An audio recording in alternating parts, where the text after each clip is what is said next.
আমরা প্রেসারে পড়ে গেলে খাইটা শুরু করে দেয়। আমরা প্রেসারে পড়ে গেলে এলাকার মেম্বারের কাছে যাই, এলাকার চেয়ারম্যানের কাছে যাই, মাতবার কাছে যাই, আমরা এমপির কাছে যাই, মন্ত্রীর কাছে যাই। না না না, দুনিয়ার কারো কাছে যেতে হয় না। আল্লাহ সামনে যখন প্রেসারে পড়ে যাই না, আল্লাহ হাজারো আমরুন ফামিয়াসরা, নামাজের মাধ্যমে দুনিয়ার কারো প্রেসারে দূর করে না।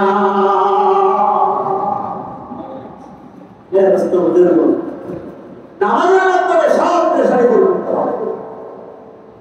অর্থাৎ নামাজ দাঁড়ায় মালিককে যদি বোঝায় বলতে পারি, যার সাথে যার অভাব তার নাই কোনো অভাব,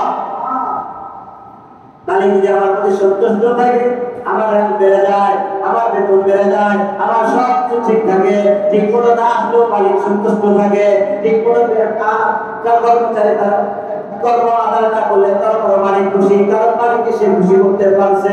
আল্লাহ খুশি হয়ে যায়, গোটা পৃথিবীর তোমার জন্য খুশি হয়ে যাবে। গোটা পৃথিবী আমার জন্য খুশি, গোটা পৃথিবী আমার জন্য দোয়া করবে।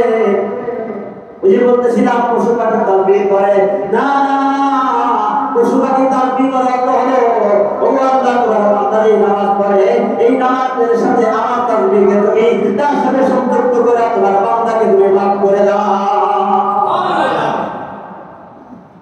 ওয়াসাফাতি সাফা ফাজাজিরাতি জাজরা, সূরা ইয়াসিনের পরে এই সূরা, এই সূরার নাম হলো সূরা সাফাত। কাতারে কাতারে ফেরেশতারা তাসবিহ আদায় করে, কাতারে কাতারে ফেরেশতারা তাসবিহ আদায় করে।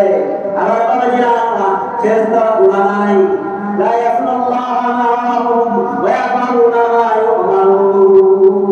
আল্লাহ তাআলা যে আদেশ করেন সেই আদেশ তারা পালন করে, অন্যথায় বাইরে কোনো কাজ করে না। ফেরেশতাদের গুনাহ নাই, কেন তারা তাসবিহ আদায় করে? না না না, ফেরেশতারা তাসবিহ আদায় করে আল্লাহ তোমার কাছে আসে, ওই তাসবিহকে আমাদের তাসবিহ তাদের সাথে তাসবিহ লায়া, আবার আল্লাহ তাদের তাসবিহ পাওয়া ভারী করে দিয়া তাদের জিন্দেগারে গুনাহগুলি মাফ করে দাও। আমার বাবাজিরা, সর্বপ্রথম আল্লাহ তাআলা যে মসজিদ নির্মাণ করলেন, ওই মসজিদটা নির্মাণ করে আগে পাথর দিয়া, কি পাথর দিয়া? জবান খুলে বলেন কি পাথর নাম বলছি? আকিক পাথর। পাথরের নাম কি বাবা? আকিক পাথর দিয়ে আল্লাহ তাআলা সর্বপ্রথম যে মসজিদটা নির্মাণ করলেন, ওই মসজিদে ৭০,০০০ ফেরেশতা একসাথে নামাজ আদায় করে। কেন নামাজ আদায় করে?